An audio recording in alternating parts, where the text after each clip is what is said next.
All right, Brent Fikowski here, the professor, coming at the Professor Project team with a update on semifinals, or a recap, I should say, from semifinals, and then also talking a little bit about the upcoming week of programming for the Professor Project, for those of you following along there. So this coming week for the Professor Project is a restorative week, a deload week. We do these every 4 to 5 weeks, so usually 3 hard weeks of training, or sometimes 4, and then a restorative week. And so, focus on getting your body feeling better, right? This is not the week where you need to feel like you have to check off every single box or every single movement we have programmed. A lot of this stuff is just like steady state flow, unilateral, right? Single leg, single arm.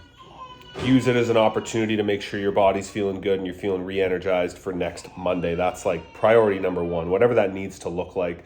Lots of good stuff in there to work on, but if you're feeling especially tired or burnt out, or you need to get some life stuff done, this is the week to do it. Set things up both mentally, physically, and all that, so that next week you can hit the ground running. I'm really excited for, obviously for my games training, and what you're doing is going to be following along very, very closely to that. Always make some small adjustments. Trust me, the adjustments I make a lot of sense, both from a clarity standpoint and equipment standpoint. But, I'd say about 90% of what I'm doing, you're going to be doing as well, which is, it's going to be a lot of fun this summer. I'm really excited about the upcoming training block. I hope you are as well. And this week, as always, focus on, if you're doing the zone 2 work, make sure you're in that heart rate zone. Like, don't go above that heart rate zone. If you're doing the flow stuff, if you're doing a bit of the strength maintenance stuff, bring the weight down, focus on technique. Don't feel like you have to, go crazy with that. Stick to the tempo. If it says, 1-1x2, like, hold for the full second, right? Hold for the full second, hold for the 2 seconds, 1-1000, 2-1000. Perfect opportunity to really dial in that movement quality this week, and, feeling good for next week. Let's talk a little bit about the semis. Going to go through some of the events here. Not going to go through every single moment of every single workout. I've done that in the past. Kind of want to talk more about, like, some general themes from each workout, and how it could maybe benefit your training by watching, what the pros are doing and learning from that. So I think, like, the first 2 workouts I was making notes. To me, those workouts, like, a word jumped out, and it was patience. And so in that first workout, don't go too hard on the echo bike. I feel like what I did really well on the sled was I was very patient. I made every pull count. I pulled hard, but not too hard. I thought about it more like a really technical rowing stroke, where I started slow, accelerated through the middle of the stroke, and then followed through, but didn't do anything ridiculous, right? It wasn't reaching too far forward, wasn't reaching up to my chin. Was just like trying to make every pull count, and then I would jog to the other side. I tighten the rope a bit, and then I do some hand over hand pulls just to gently turn the sled to my, back facing me again, do a small pull, and then start doing the larger pulls. So just felt like it was very much about patience, and it was the same on the run. Got to the run and heart rate was pretty high, started into a jog, first 100, 200 meters. It was a 2-kilometer run, so it's going to take like 8 to 10 minutes. And I wanted to push the pace on the run. I'm like, this is where you can gain some ground, but was still feeling a bit fatigued, and I thought, I'd rather just get to that sled, be patient. You're still only halfway done the workout. Get to that sled with some energy left and really make hay there, make every single pull count. So I think patience in that workout was really important. You could definitely, because that sled was so heavy, I think a lot of people felt like they needed to get it done quick or really pull like super, super hard. You have to think about every pull is like it feels like a 250 pound power clean, or a heavy deadlift, like a 300 pound deadlift. And so if you're rushing through those and doing those, let's say touch and go, you're going to burn out. And yeah, it was very much like keeping an eye on that sled and making sure it was moving the way that I wanted it to. And the fabric was, kind of responding to my pulls the way that I wanted it to. And then the second workout as well, just really making sure you didn't get any no reps, specifically on the ring muscle up. So I was able to get through that workout without any no reps. Got through the whole competition without any no reps, actually, other than the final workout. We'll get to that. I think, if you got a no rep in the ring muscle up complex, usually it was not locking out a dip or not going deep enough in your second dip of the complex.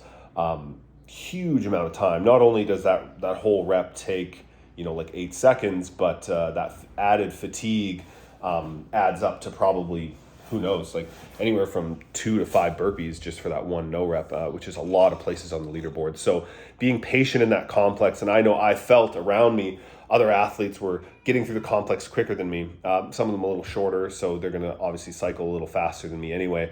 But when you feel that energy around you and when you feel people moving fast, it can be really tough to stick to your plan. But at the end of the day, it's still it's a 9-minute workout, and the athletes directly to the left and the right of me ended up slowing down in that last round, and I didn't, and I ended up beating them. But they got off the rings first, they got off the pistols first in that first round, and so being patient, being confident, super important in that event as well. And then obviously on the pistols, like moving as fast as I could was important, but again, like making sure I didn't have any no reps, keeping an eye on my judge. Figuring out, what it is that he wanted and was kind of looking for. And then, just like moving smooth and steady through the burpees. And I think with that workout, a lot of people attacked it I don't know. If that workout was just the 5 ring muscle ups, 20 pistols, and let's say 15 box jumps or 12 box jumps, because probably the average score was about 36 box jumps. So that's 12 a round. If it was just that and there was no rest, or the rest was as soon as you finish your 12th box jump, I think a lot of people would have done that workout differently. I think a lot of people went out too fast in that first round, maybe went on a big unbroken set in the muscle ups. I got to get these reps while I can. And especially in the women, you'd see by the last round, maybe they didn't even make it through the muscle ups and the pistols, and they got essentially 0 reps in that final round. So I think, breaking those up early for a lot of people probably would have been a better strategy, because whenever you break intentionally, let's say you did a set of 3, you come down, jump back up, that's maybe 5 seconds. Whereas when you have to break due to a fail in the last round or extreme fatigue, it's not going to be 5 seconds. It's going to be 15. It's going to be 20. So, I think that's super important. Next workout, Linda, my worst score of the weekend. I kind of went into the competition knowing that would be my worst score relative to my peers. And that's something I need to work on. A bit frustrated. Frustrated is not the right word, but I need to get better. I need to get better at deadlifts. I need to get better at bench. I'm like good at squat cleans, but I can still get better at them, specifically in that scenario where it's just, you just have that constant load on you. And, my singles were just slower because I was out of breath and I was tired because the deadlift started to feel heavy and the bench started to feel heavy. And as you lift weights that are, closer to your 1 rep max, you get more tired than if they feel light. But I was still happy with that. I was happy with my execution. In a workout like that, because there are so many breaks, it feels as though there are so many opportunities to maybe go, I should have went 10 seconds faster. I should have went 20 or 30 seconds in a 15-minute workout, when, quite frankly, most of the time you don't have the weight, you're standing there. Feels like there's all those opportunities, but an expression is, if you could have went faster, you would have. And by the end, I was, in the 6s and the 5s. I was pretty fatigued and I was pushing the limit on what I felt I could do. So, internally happy with my result there, but definitely an area that I need to continue to work on. And most of my pressing focus, and as the Professor Project knows, most of our pressing focus goes towards like handstand push-ups and some towards like the dip and the ring muscle up. And so need to reevaluate that and find a way to get some more pressing in this plane, the bench, the push-up, while still making sure the handstand push-ups are progressing. And it's tough. You can't just do everything. I feel like I've got a good rhythm in the Professor Project squad. We've got a good rhythm of, really minimizing the fluff and the additional reps that aren't necessary to get better. But when you're putting in a lot of reps to improve that overhead pressing, which is primarily the most important thing in CrossFit, whether that be for a jerk or a thruster or a wall ball, and obviously the handstand push-up, it can be hard to get in enough reps in this plane to see improvement in that area. But then you have to take away some reps overhead, or else you're going to run into shoulder issues. You're going to run into tricep issues, elbow issues. So something that, I'm going to continue to try to figure out and, pass those learnings on to the team. Obviously really happy with event 4 and 5. Been working a lot on running a lot, and I've always been comfortable with the barbell snatch. And so, to hit a tied competition PR at 300 pounds, I've hit 305 in training once, was really satisfying. And then, to see kind of the running payoff in event 5 with the 800-meter sprint, to get a close second behind Vellner, and that was really good. And to have like a nice lead on a lot of other good athletes in both this semi and other semis is a sign that, the running's back where it used to be. There was a time in 2015, 16, 17 where I would, place very highly in running workouts, both in, regionals and the games. And the last few years, not so much. I've admittedly, as I've mentioned on some other podcasts and stuff, that I've put that on the back burner because so much of my emphasis has been on the strength, things like the deadlift and heavy squats. And the running kind of was always just there. It was always good enough, and until it wasn't. And so I feel like I'm getting back to my old self with that endurance and with all the, whether it be short, middle, or long distance running. Long distance in our sport being about 6K. So excited to see through the summer, making sure keeping the feet healthy, keeping the calves healthy, so that I can continue to put in that running work and hopefully have some big finishes at the games and the running workouts. So I was happy with that. Just happy with my execution there. I think something to watch there is consistency and technique. Like we don't.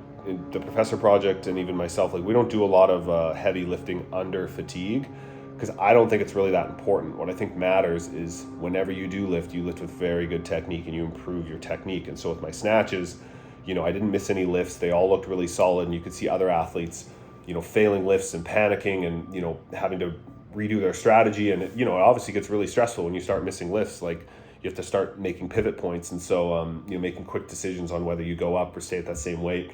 And it's nice when, you just don't have to do those things. And so, dialing in that technique and making sure you're really consistent in your lifts.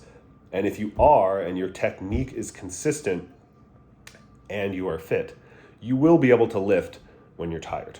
It does take a little bit of experience and a little bit of practice, like knowing what that feels like when your heart rate's pounding and maybe your core is tired or your legs are tired or whatever. And then you still get the lift done. But if you're just generally fit because you're doing a lot of aerobic and just training in general, and your technique is very good, you will be fine lifting under fatigue. You don't have to just be lifting under fatigue all the time, because if you're just lifting under fatigue all the time, but you're not getting fitter and your technique sucks, you're still not going to perform very well when you compete, and you have to do a 1 rep max, with a little bit of fatigue.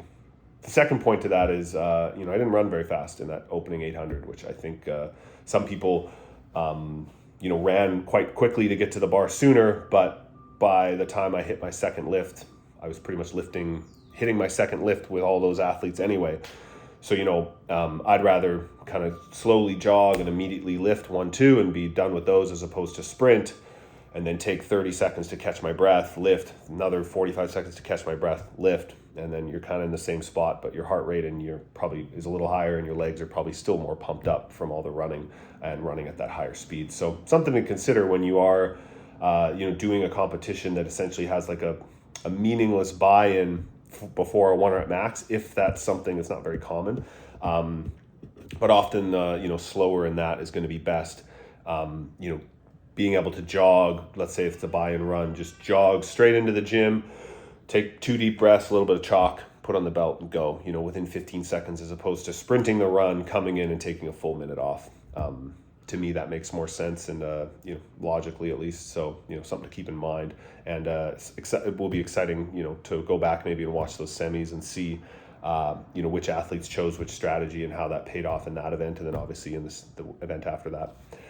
Event 6, Professor Project members, as you know, we've been doing the skill work, right? We've been putting in the time on the holds, and I feel like that's what helped me the most with those pirouettes. Haven't been practicing a lot of pirouettes, but have just been doing a lot of holds, whether it be against the wall or freestanding handstand holds, and I feel like that's just improved my balance and my confidence in my hands. And that workout was tough. It's definitely this balance of risk reward, right? You want to get going and start that next legless rope climb, but you don't want to fail it, right? Tough judging standard for that as well. So you want to make sure you're being very clear that you're getting those reps, and just that was a tough one. That was an interesting, kind of stressful. It was fun, but you're even on the back half there, getting back on those pirouettes. I'm like, oh, I'd like to rest a little longer, but I better get started. So that one was fun.